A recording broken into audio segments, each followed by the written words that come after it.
My name is Mario de Vega. I'm from Mexico City, but I live in Berlin.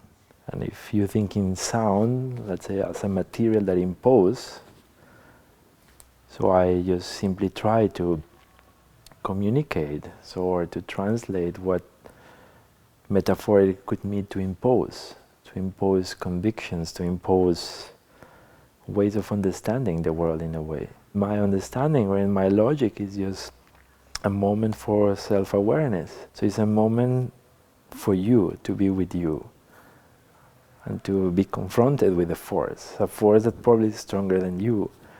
Doesn't mean it's the force I produce, it's just the force of sound. So how sound behaves, how sound interacts with you. So it's a physical force, and that's why I use sound as a material.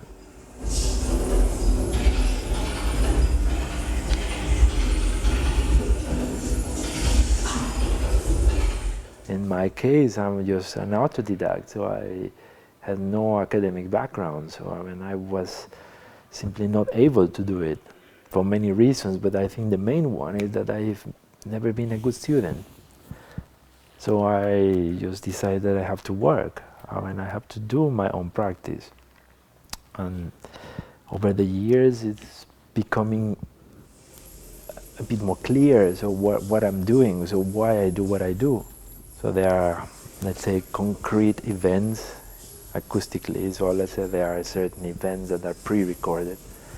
But what you see there is that an individual obstructing these communications, or is sometimes is trying to help the system to maintain, but sometimes is collapsing the system. So it's this ambiguity, and it's of course a contradiction in terms of what is your role there, the one who supports or the one that collapses. And it's for me this ambivalence. So that's where this is the learning process for me of how you approach the world. So in which side you are, but if you decide to be in one side, you are of course misleading the rest.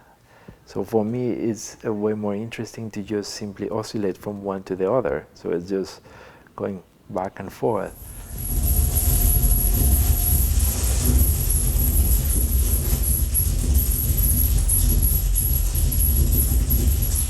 Trying to produce a sculpture, let's say I show the process of producing a sculpture, and sometimes this structure collapse, and I just show the failure. It's failing, so I just try and error. So, but most of the times it's failure, because of course it's very easy to say, yeah, now I'm the spot, and now you have to hear what I say. And over the years, over the time, so I realized that this is not what I'm looking for. So it's more a very concrete thing. So it's a moment, you create a situation, you have this faculty to decide if you stay or not, and it finishes. And it's so ephemeral, so I would say in terms of a timeline, so short that you don't know if you want more or not.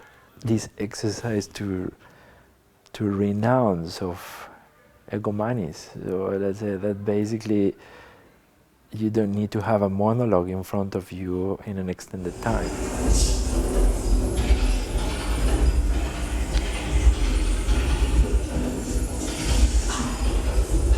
So I'm there completely naked in front of all of you.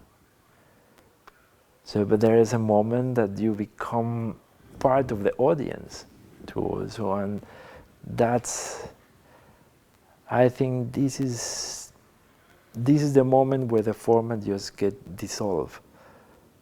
So that you are not the performer anymore. So you are also part of the audience. But of course, there are hierarchies. So you are being amplified and the other not. So that's a clear imposition of force. So, but if you put this beside, for me, let's say performativity in terms of, or in the context of sound, it has an enormous value. So because you become the error. So you could just leave the sources behave, or let's say the systems operate, but you are there interrupting the system. And most of the times, if I'm part of the audience, I really want to see what's the role of this person. If the role is not efficient enough, so okay, so then I would prefer to concentrate in sound. So it's just, you don't need a person doing something. But for me, I want to be responsible also.